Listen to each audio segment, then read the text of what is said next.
пиенето на бутилирана вода увеличава значително приема на микропластмаси, новото проучване показва, че хората, които ежедневно пият бутилирана вода, поемат поне 90 000 частици микропластмаса годишно.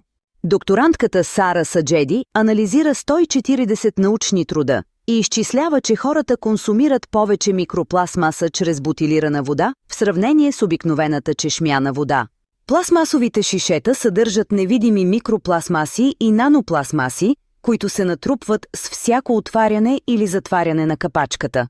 Дори обикновените въглеродни филтри за вода могат да намалят количеството микропластмаси с почти 90% според експертите.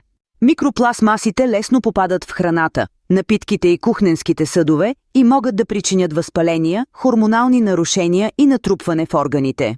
Проучването подчертава, че пластмасовото замърсяване засяга не само околната среда, но и човешкото здраве, като много държави продължават да зависят от пластмасови бутилки за чиста вода.